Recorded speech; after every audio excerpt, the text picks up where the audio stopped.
thank you and welcome to my channel, Simply Your World, where we discuss past and present events that will affect you if they haven't already. Shout out to Nature Video. They got really good content over there. If you want to see something different, I advise you to go over there and check them out.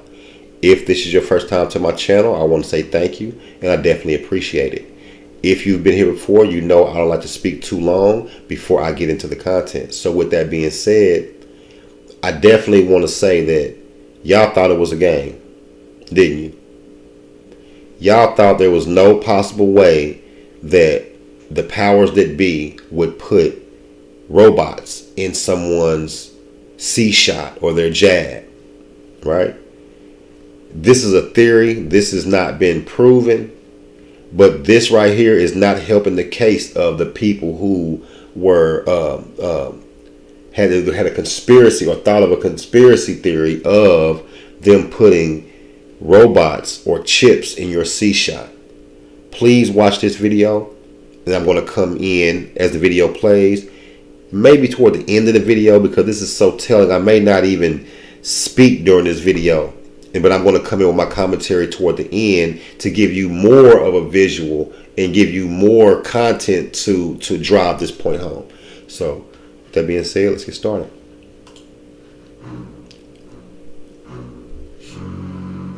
These are the legs of a tiny army of robots. So small, they are dwarfed by a single-celled paramecium. 50 years of development in microelectronics have given us a fantastic array of tiny computer systems. But that is only half the puzzle. A robot also needs to move. And now, researchers have created a brand new type of actuator which can do it, giving the tiny brains some brawn. Please pay attention. Up until now, making moving parts at the micron scale has proven tricky. Conventional designs often don't function very well when they're that small, while others work but rely on mechanisms like magnetism which can't be easily integrated into existing electronic systems. But the new design, called a surface electrochemical actuator, can be fabricated using similar processes to those used to produce microchips. That means the tiny legs can be added directly to the devices that control them. To make the legs, a 7 nanometer thick sheet of platinum is coated on one side with an inactive material like graphene. This is really amazing. The legs are patterned using a technique called lithography, and the excess material is removed. Exciting. In order to work, the legs need to be in water, but the concept is relatively simple. When a current is passed through the platinum, charged water particles are attracted to the uncoated surface. The force of these particles binding to the metal creates stress on one side of the sheet, and that is what makes it bend. By reinforcing sections of the sheet, the bending can be controlled more specifically, and voila, a tiny robot's leg. The robots are equipped with 2 minuscule solar cells. By shining a laser on each one, researchers can create the voltage which activates the front or back legs. These new actuators allow the tiny circuit to move. And because they are created using the same well-understood manufacturing processes as semiconductor electronics, their production can be easily scaled, making millions of tiny robots at the same time. Swarms of robots so small that they can be injected through a hypodermic syringe. Hold on. And collect. Hold on. Let me go back real quick. So y'all, just for the people in the back of the room who didn't hear the last comment. Swarms of robots so small that they can be injected through a hypodermic syringe and collected using a pipette. Now, at the moment they can't do much, but their compatibility with existing microelectronics makes them versatile. In theory, new actuators based on these designs could be combined with more complex devices to carry out a whole range of more sophisticated tasks. The researchers have pointed to everything from fighting cancer to tackling crop pests. But that is decades away. Time will tell if these first small steps for micro-robots could be a giant leap for micro-robotics. Again, man, shout out to Nature Video, definitely for the content that they bring. Shout out to everybody that's on their team, you know.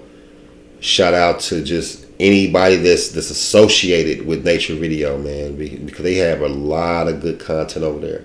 But anyway, back to what I was saying. Just to give you a visual on how big one of these robots are.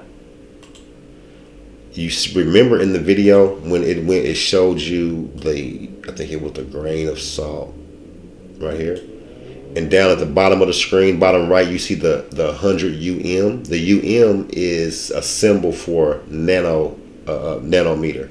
Okay, so remember the 100 nanometers. That's what we're going to talk about right now, just to give you a visual of how small one of these robots truly is, and how easy, very easy, seamlessly they can put 1,000, 2,000, 10,000, 100,000 in just one shot. Stay with me. The size of a nanobot is 50 to 100 nanometers wide. Okay? How small is a nanometer? I'm going to give you a quick visual. I'm going to let someone speak to you on the video and show you how small, give you an example how small a nanometer truly is. For you to explain to the layman. So, just a simple, so nano is basically 1/1,000,000th of a millimeter. My favourite one is the rate your hair grows. So your hair will grow about a nanometer a second. So that's a nice one. Or you can think about another one is if a seagull lands on a big American aircraft carrier, one of those really big ones, and a seagull lands on it, the aircraft carrier will sink by 1 nanometer. So that kind of gives you the idea. It's obviously very, very small. Now that just gives you an idea on how small 1 nanometer is. And just to go a little bit further, remember the 100 on that chart? I don't know if you can see this really well. This is really the best one I could find, but the 100 nanometers is the size of a virus, as a single cell virus. Okay? So how many viruses can you put into one shot?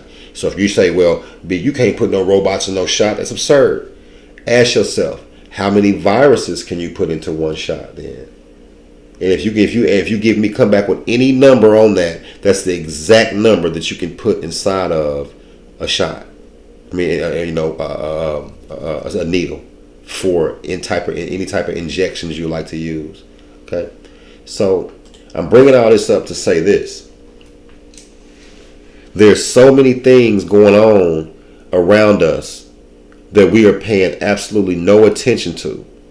We're paying attention to, whatever culture you're from, but just speaking about my people and my culture, and if you, whatever culture you're in or you're from, I'm pretty sure you can think of different things that is distracting you from the main point of the way this world is going, from different laws that go directly against your morals and values, your standards, your fabric, period. Also, we have immorality going on when it comes to this nanobot that they're creating, saying that it's going to be for different research and different diseases they're going to take care of.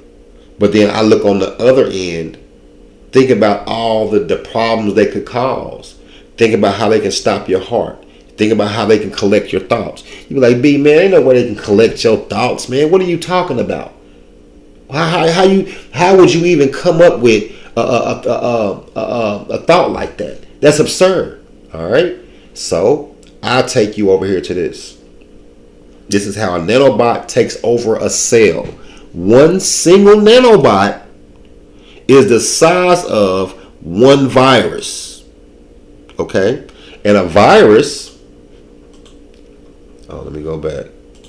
A virus is just right above an antibody and right underneath a bacteria.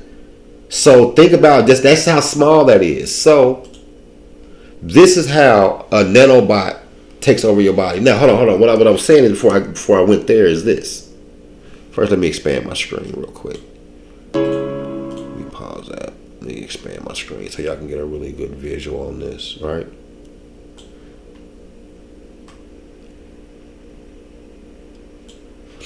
Okay, I don't think I changed that too much, but I feel like that's good. Okay, you ever had a thought and say, it seemed like as soon as I think about something, it's like my phone advertised that to me. right? I'm going to show you how you got millions of these things that potentially could be emitting a signal. One by itself probably ain't strong enough. This is all my own theory. I ain't heard nobody say this. This is my own theory, okay? So I ain't read nothing on this. This is what I'm thinking because I'm just looking at the world, the way things is going. I'm like, wow, I've had phones do this. I'm pretty sure you have too. One by itself will not emit a strong enough signal. Maybe it would, but it wants to connect to your phone. But think about 10,000 of them. How much of a signal, how much of a frequency does it take to connect your body to your phone?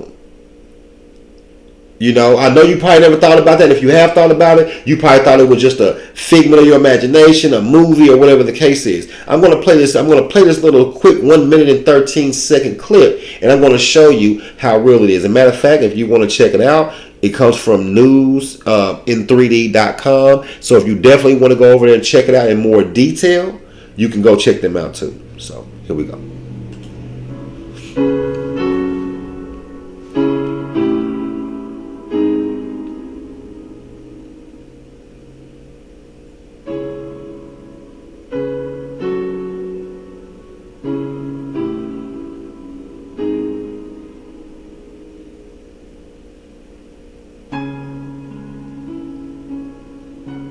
I just did a video on how womanhood is being attacked, you know, on a cellular level.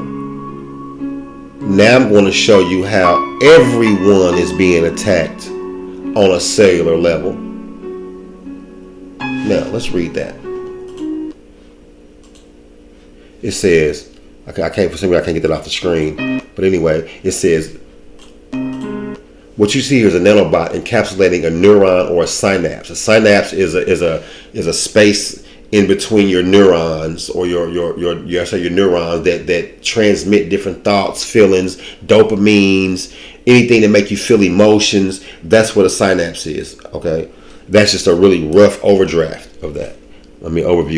Okay, for example, your neurons or other nerve endings bridge. It's only a simulation, but it accurately summarizes everything that has happened in the past decade. This allows complete control of the host, your body, remotely as demonstrated. Okay, now I'm going to read that again. This allows complete control of the host, your body, remotely as demonstrated repeatedly in the movies, for example, Metropia 2009, Ultrasonic 2012, and everybody says that life imitates art. And we all know it does, so we ain't got to speak about that part too much no more. And more sophisticated set of nanobots would and very well has subsequently allowed for a complete and full bioopy to be installed without the host, you even knowing it. If you want to get technical, your neurons have been encapsulated, your synapses have been bridged. So now you see what I mean by your body all of a sudden is a Wi-Fi network itself, or could potentially be. Let me say that. If these are the type of things that my channel is going to talk about, because people have a tendency to not know, not show, or care what goes on around them on a day-to-day basis. If it's not dealing with the next dance craze, if it's not dealing with the next pair of shoes, hairstyle, rap song, you know, somebody being brutally murdered on TV and you're watching it over and over, you know, if it's not that ass on TV, no one cares. But in my other video, I showed you how they're playing with your DNA. My next video, I'm going to show you how they have created a chemical that actually changes the sexual orientation of frogs. You see what I mean? Then in another video I did just like 3-4 days ago, please check out my channel for more content, especially for this video, showing you again how womanhood is being attacked. They have created a at-home, what you call that thing? At-home incubator, pretty much, for people to grow their babies at home, showing you how the synthetic is being patronized to just to take the place of or be in competition with the biological. So I'm gonna end my video here, man.